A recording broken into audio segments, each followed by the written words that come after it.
გენერალ კეინი სასიამოვნოა თქვენთან შეხვედრა. გესმით ეს საუბარი ირანული ნავების პოტენციურ თავდასხმაზე, გემებზე, ან ჰუტების მცდელობაზე დახურონ ის გზა, რომელსაც საუდელები იყენებენ ნავთობის გადასატანად წითელ ზღვაში.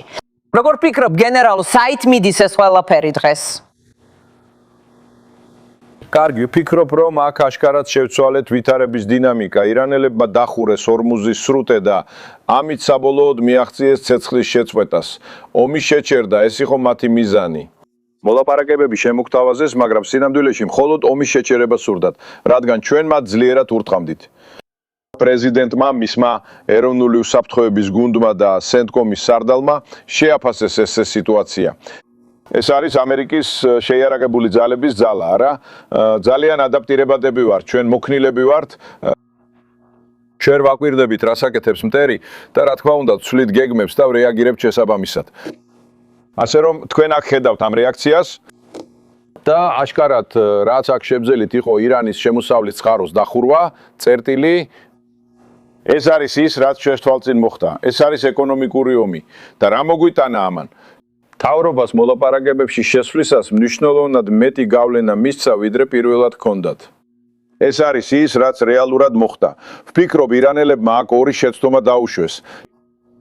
დიახ, მათ დახურეს ჰორმუზის სრუტე და ამის გამო შეერთებულ შტატებში ეკონომიკურ და პოლიტიკურ ფასს ვიხდიდით. დიახ, ნამდვილად იყო ზეწოლა მთავრობაზე და პრეზიდენტ დონალდ ტრამპზე ამის შედეგად. მათ დაიწყეს ეს მოლაპარაკებები იმ აზრით, რომ ეს ჩვენთვის კარგი იქნება, რადგან მთავრობა გარკვეულ დათმობებზე წავა ამ ზეწოლის გამო. არასწორია.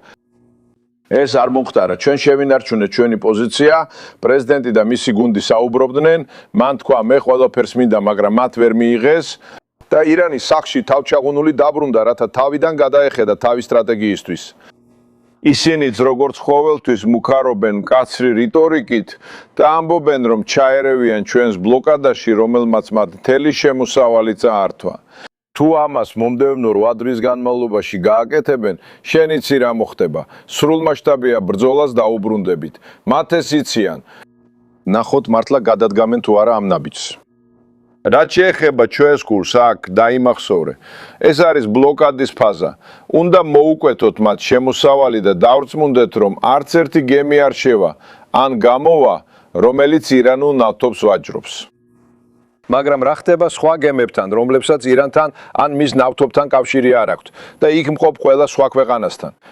ნავთობის გამანაწილებელი კომპანიები გამოიყენებენ სრუტეს თუ გააგრძელებენ მუშაობას თავიანთ საბადოებში. გემების ფლობელები ჯერ კიდევ ფიქრობენ, რომ ეს ძალიან საშიშია ირანის მხრიდან არსებული მუქარის გამო, რომელიც მათი აზრით ჯერ კიდევ არსებობს. ციბარესისა და სიბერიის ძალები და პრეზიდენტი მზად არიან ამ რეალობისთვის და თუ ეს არ მოხდება, ვნახავთ მოხდება თუ არა. ჩემი პირადი აზრით ეს ალბათ არ მოხდება. და ეს პირდაპირ სრუტეში მიმდინარე ოპერაციაზე გადაგვიყვანს. მისია ტერიტორიის გაწმენდა, ნაღმების მოცილება, უსაფრთხოების უზრუნველყოფა და გემების ესკორტის მომზადება, მათი დაცვა მთელი გადაკვეთის პროცესის განმავლობაში. დრონებით გარშემო და კილომეტრებით მოშორებით, რომლებიც აღმოაჩენენ მოახლოებულ რაკეტებს, იგივე ეხება თვითმფრინავებსაც. მთელი ეს გადაკვეთა იქ უნდა დავიცვათ და ეს უფრო ხანგრძლივი ოპერაციაა და თუ საჭირო გახდა, რომ ეს ოპერაცია გაგრძელდეს, მაშინ ალბათ მას ჩვენს მოკავშირეებსა და პარტნიორებს გადავცემთ. ასე რომ რეალურად ამას ორი ფაზა აქვს. პირველი ფაზა არის ბლოკადის ფაზა, შემდეგ კი მეორე, როცა გჭირდება მეორე ფაზა. და თუ დაუშვებთ, რომ შეიძლება დაგჭირდეს მეორე ფაზა, რა თქმა უნდა, მზადება მიმდინარეობს იმისთვის, რომ ეს ფაზა სერიოზულად და წარმატებით განხორციელდეს. ვინ იქნებოდნენ ეს მოკავშირეები და პარტნიორები მეორე ფაზაში? დიახ, რა თქმა უნდა, ისინი იქნებოდნენ მართლა იმ ადამიანების რაოდენობა, ვინც ამის გაკეთებაზე მოხალისედ დადგა. დიახ, რამდენიმე ევროპული ქვეყანა მიიღებს მონაწილეობას, რა თქმა უნდა, მოკავშირე ქვეყნები და რეგიონის არაბული ქვეყნებიც მიიღებენ მონაწილეობას. კი, შეიძლება იყოს რამდენიმე აზიური ქვეყანა, მაგრამ ეს ჯერ არ არის დაზუსტებული. მათთან მონაწილეობასთან დაკავშირებით გარკვეული საუბრები იყო. დიახ. მაშ, მოусმინე, ჩვენ დახმარება გვჭირდება ამის გასაკეთებლად. ეჭუგარეშია. როგორც დასაწყისში ვთქვით, ჩვენ შეგვიძლია დავიწყოთ პროცესი და დავწმუნდეთ, რომ ის უსაფრთხოა, ეს ერთი რამა. მეორე კი სხვა. ქვეყნები არ სურთ ჩაერთონ ამ დონის უსაფრთხოების უზრუნველყოფაში, მაგრამ ჩვენ გულწრფელად რო ვთქვათ, გვჭირდება დახმარება, რომ გავაგრძელოთ დროთა განმავლობაში. და ვიმედოვნებთ, რომ მიღებული დაპირება შესრულდება. პრეზიდენტის თქმით, აზიას და ევროპას ამ ტერიტორიაზე გაცილებით მეტი მოძრაობა აქვთ ვიდრე ჩვენ. ვიმედოვნებთ, რომ ისინი აზრს შეიცვლიან. სტარმერი ახო თითქოს იგივე ტალღაზე არ არის, მაგრამ ნახოთ რა გამოვა. დიდი მადლობა გენერალო, როგორც ყოველთვის თქვენ საუკეთესო ცხარო ხართ იმის გასაგებად, რაც ხდება. მადლობა. ზივა სელჩი გაეროში, მაიკ ვოლცი ჩვენთან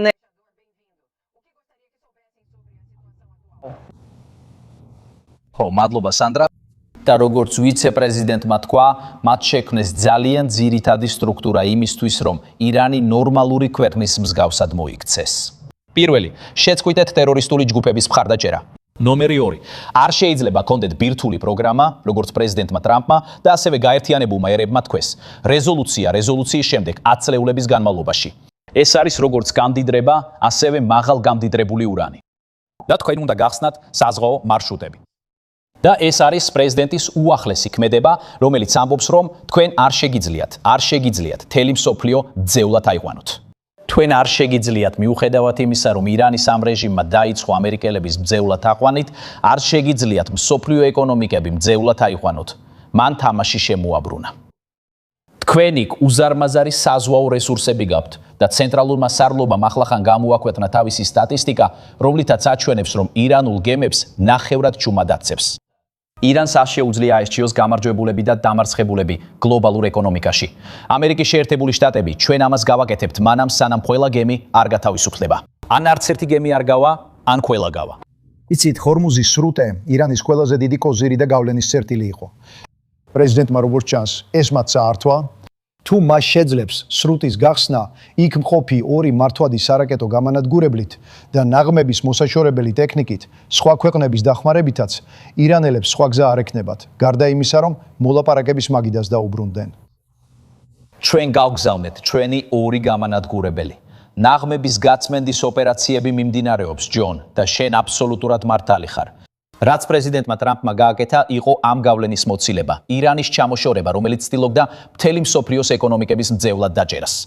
მან ეს საკითხი დღის წესრიგიდან მოხსნა ამ ქმედებით. გაეროს თვალსაზრისით, ჩვენ არ შეგვიძლია ვიცხოვროთ ისეთ სამყაროში, სადაც ორი მხარე კონფლიქტშია, მიუხედავად იმისა, ვეთანხმებით თუ არა, და გვაქვს ქვეყანა, რომელიც ცდილობს გიბრალტარის სრუტის დახურვას. ან ბერინგის სრუტის, ან ნებისმიერი სხვა საერთაშორისო სანაოსნო გზის დახურვას კონფლიქტში უპირატესობის მისაღებად. ჩვენ ეს საკითხი დღის წესრიგიდან ამოვიღეთ და ეს მთელ საკითხს იმაზე დაიყვანს, რაშიც პრეზიდენტი ტრამპი თანმიმდევრული იყო 80-იანი წლებიდან, ჯერ კიდევ პოლიტიკაში შესვლამდე. ჩვენ არ შეგვიძლია გქონდეს გენოციდური რეჟიმი, რომელსაც ბირთვული ღილაკის დაჭერის შესაძლებლობა აქვს. წევთილ. უნდა ვთქვა, რომ მადლობელი ვარ, რომ ბოლოს და ბოლოს გვყავს პრეზიდენტი, რომელიც იღებს გაბედულ და გადამწყვეტ ქმედებებს პრობლემის მოსაგვარებლად, სანამ ეს აბსოლუტურ კრიზისად გადაიქცევა და სანამ არჩევანი აღარ დაგვრჩება. და ეს ასეა. არ შეგეპაროთ ეჭვი, რომ ირანის რეჟიმი ცდილობდა შეექმნა ასეთი ჩვეულებრივი რაკეტების ფარი. ჩვენ ვნახეთ რა გააკეთეს მათ მხოლოდ იმით, რაც ჰქონდათ. წარმოიდგინეთ, ერთ ან 2 წელიწადში ან 5 წელიწადში თუ ეს პრობლემა არ მოგვარდება და მათ თავისუფლად ეკნებათ პროგრამა და თუ ერთ-ერთ მათგანზე ბირთვულ ქობინს დაამაგრებენ. დიახ. ბატონო ელჩო, რა არის თქვენი რეაქცია და ვიცე-პრეზიდენტი JD Vance ბრეტსთან ერთად გუშინდელ სპეციალურ რეპორტაჟში? ის აღნიშნავს, რომ მიუხედავად იმისა, რომ მოლაპარაკებები გასულ შაბათ-კვირას ჩავარდა, მან მაინც იპოვა რამდენიმე კარგი ნიშანი. მოусმინეთ. გონია რომ გარკვეული პროგრესი გვაქვს, ისინი ჩვენსკენ წამოვიდნენ, ამიტომ ვფიქრობ შეგვიძლია ვთქვათ, რომ რამდენიმე კარგი ნიშანი იყო, მაგრამ ისინი საკმარისად არ დაწინაურდნენ. იქნება თუ არა კიდევ საუბრები, მივახცევ თუ არა საბოლოო შეთანხმებას, მართლა ვფიქრობ, რომ ბუთი ახლა ირანელების მხარესაა, რადგან ჩვენ ბევრი რამ დავდეთ მაგიდაზე. რა სისწავლეთ ამ ყველაფრიდან? კარგი, სანდრამ, უნდა გვახსოვდეს, რომ ეს ყველაზე მაღალი დონის საუბრებია საერთოდ, ხომ ასეა? სინამდვილეში ირანის რეჟიმსა და შეერთებულ შტატებს შორის. კი, ისინი მოვიდნენ პირდაპირ იყვნენ რაღაც რაზე წინა აიათოლა კატეგორიულად უასს ამბობდა. კი და როგორც პრეზიდენტი ტრამპი ხშირად ამბობს, ჩანს რომ მათ შეთანხმება სურთ, მათ შეთანხმებამდე მისვლა სჭირდებათ. საინტერესო ის იყო, რომ მათ ცენტრალური ბანკის პრეზიდენტი მოიყვანეს და ტრამპი საკმარისად არ იღებს აღიარებას თავისი მმართველობის მეორე ეროვნული უსაფრთხოების მემორანდუმისთვის. ეს იყო მაქსიმალური ზეწოლის აღდგენა. მათი ეკონომიკა თავისუფალ ვარდნაშია. გაეროში ჩვენ კვლავ დავაწესეთ სანქციები, ამიტომ დანარჩენი მსოფლიო ჩვენ შემოგვიერთდა. ამიტომ დრო მათ ხარეს არ არის აქ. და როგორც პრეზიდენტი ტრამპი ამბობს, ბანკო ჩვენს ხელშია, არა ირანს. ნახოთ დაბრუნდებიან თუ არა ისინი გონივრულ შეთანხმებაზე. როგორც დეხუს სიმღერაში ანათქვამი, გაიცანი ახალი უფროსი, იგივე არა ძველი. ეს არის ის, რასაც ვხედავთ გალიბაფისა და ებრაჰიმის შემთხვევაში, იგივე ძველი რეჟიმის ქვეშ. ისინი გამონაკლისს წარმოადგენენ რეგიონში, განსხვავებით სხვა სპარსეთის ყურის ქვეყნებისა, როგორიცაა საუდის არაბეთი, რომლებიც ისწრაფვიან პროგრესული მოდერნიზაციისკენ, მშვიდობისკენ, სტაბილურობისა და კეთილდღეობისკენ. ირანს სურს დარჩეს კანონგარეშე რეჟიმად. თუ ეს რეჟიმი გაგრძელდება, ნეტა ოდესმე გვექნება მშვიდობა და სტაბილურობა რეგიონში. თუ ისინი გააგრძელებენ ყველას დესტაბილიზაციას, კარგი, მათ ნამდვილად ყავთ რადიკალური აქტორები, რომლებიც მხოლოდ რევოლუციის ექსპორტისთვის არსებობისთვის არსებობენ. და როგორც მე აუხსენი, ირანის ელჩს გაეროში დაასახელეთ ქვეყანა, რომელიც უკეთეს მდგომარეობაშია ირანული ტერორიზმის ექსპორტის გამო. დარწმუნებით არა ლიბანი, სირია, იემენი, არც ღაზა ან სხვა რომელიმე ადგილი. მაგრამ ვფიქრობთ, რომ საქმე გვაქვს ზოგიერთ რაციონალურ მოთამაშესთან. მათ უნცევთ ურთიერთობა სასულიერო პირებთან და აიათოლებთან. მაგრამ შეხედე იქ ხურის მეორე მხარეს შეხედე. აი ამასაც უსვამ ხას.